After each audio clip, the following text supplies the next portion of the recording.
اللہ الرحمن الرحیم نحمدہ ونصلی علی رسولہ الکریم اما بعد 15 روزہ اسلامی عقائد کورس کے دوسرے حصے کا 16واں عنوان ہے خلافت راشدہ۔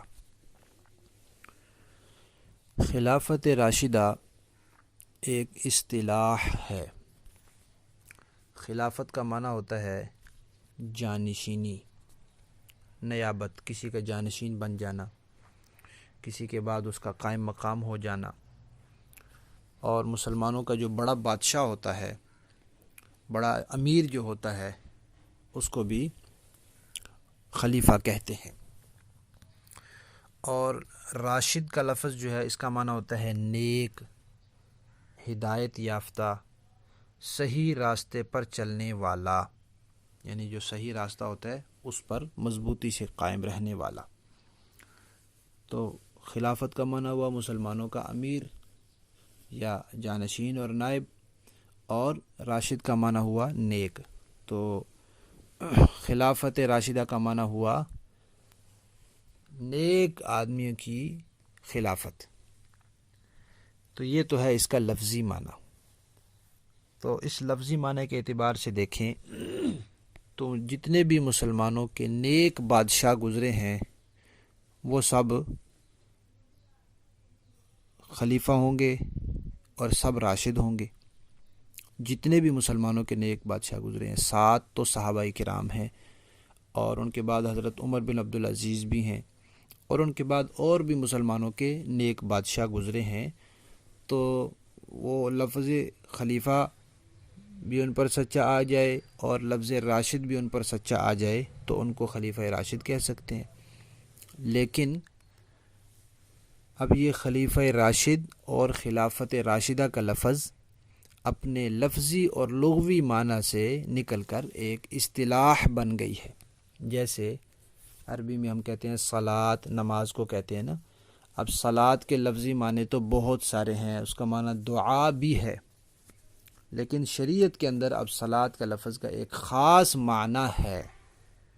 وہ کیا ہے؟ نماز۔ اللہ تعالیٰ جب فرماتے ہیں اقیم الصلاۃ، نماز قائم کرو، تو اس کا مطلب یہ نہیں ہوتا کہ بس دعا قائم کرو آپ، نہیں۔ اب صلاۃ کا وہ والا معنی مراد نہیں لیا جا سکتا جو دوسرا ہے، اب یہی معنی مراد لیا جائے گا جو خاص معنی شریعت میں ہے۔ تو اسی طرح خلافت راشدہ اور خلیفہ راشد کا بھی ایک خاص معنی ہے اب۔ تو اب جب شریعت کے اندر دین میں خلیفہ راشد یا خلافت راشدہ کا لفظ بولا جائے گا تو اس کا پھر وہی خاص معنی مراد ہوگا۔ قرآن پاک میں صحابہ اکرام کے بارے میں آیا ہے اولئک هم الراشدون، کہ سب صحابہ نیک ہیں، ہدایت والے ہیں۔ تو اس لفظی معنی میں تو سارے صحابہ نیک ہیں، ہر ایک صحابی راشد ہے، کوئی ایک بھی صحابی ایسا نہیں جو راشد نہ ہو، سب راشد ہیں۔ لیکن اب خلیفہ راشد اور خلافت راشدہ، ان دو لفظوں کا ایک خاص معنی ہے۔ اب وہی خاص معنی مراد ہو سکتا ہے، اب دوسرا معنی مراد نہیں لے سکتے۔ وہ خاص معنی کیا ہے؟ اللہ تعالیٰ نے قرآن پاک میں مہاجرین جو صحابہ تھے، مہاجر صحابہ جنہوں نے ہجرت کی تھی، ان سے وعدہ فرمایا تھا کہ اللہ تعالیٰ تم میں سے، آپ میں سے کچھ لوگوں کو خلیفہ بنائیں گے۔ سورہ نور کی آیت نمبر 55 ہے، وعد اللہ الذین آمنوا منکم وعملوا الصالحات لیستخلفنہم فی الارض۔ نبی کریم صلی اللہ علیہ وسلم نے ارشاد فرمایا تھا، ابو داؤد شریف کی روایت ہے کہ میرے بعد خلافت 30 سال ہوگی۔ اب آپ صلی اللہ علیہ وسلم کے بعد 7 صحابہ کرام جو خلیفہ بنے، ان سب کی مدت شمار کی جائے یہ تو 30 سے بہت بڑھ جاتی ہے۔ لیکن نبی کریم صلی اللہ علیہ وسلم نے 30 سال فرمایا۔